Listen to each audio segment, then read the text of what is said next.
আসসালামু আলাইকুম ওরহমতুল্লাহ। 33 নং ফিরিঙ্গি বাজার ওয়ার্ডের আনাচে কানাচে আমরা ফুটবলার থেকে শুরু করে যত ক্রীড়ামোদী স্টুডেন্ট রয়েছে, আমাদের ইয়াং জেনারেশন রয়েছে, তাদের খোঁজে আমরা রয়েছি। যার কারণে প্রত্যেকটা এলাকায়, প্রত্যেকটা অঞ্চলে আমরা প্রীতি ফুটবল ম্যাচ এবং টুর্নামেন্টের আয়োজন করছি। আজকে আমাদের নুরুজ্জামান আবাসিকের যে ছোট ভাইরা রয়েছে, বিশেষ করে আমাদের সাজ্জাদ থেকে শুরু করে, সুমন থেকে শুরু করে, নয়ন থেকে শুরু করে যারা যারা আছে সবাইকে নিয়ে আজকে আমরা একটা প্রীতি ম্যাচের আয়োজন করেছি। আমাদের মূল ভিশন হচ্ছে একটাই, আমরা ইয়াং জেনারেশনকে সমস্ত অপরাধ কর্মকাণ্ড থেকে শুরু করে যত রকম কর্মকাণ্ড আছে সবগুলো থেকে আমরা দূরে রাখতে চাই।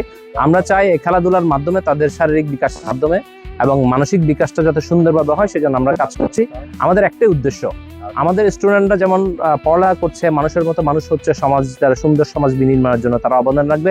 বিশেষ করে 33 নং ফিরিঙ্গি বাজার ওয়ার্ডকে একটা সাম্য মানবিক মডেল ওয়ার্ডে রূপান্তর করবে। কি তোমরা কি রূপান্তর করতে চাও? তোমরা সমাজের জন্য অবদান রাখতে চাও? তোমরা কি একটা সুন্দর মানবিক ফিরিঙ্গি বাজার গঠন করতে চাও? তাহলে শপথ করে ইনশাআল্লাহ আমরা ফিরিঙ্গি বাজারকে সাম্য মানবিক মডেল ওয়ার্ড রূপান্তর করবো ইনশাআল্লাহ। ঠিক আছে, আল্লাহ হাফেজ, সবাই ভালো থাকবেন, ধন্যবাদ, থ্যাংক ইউ।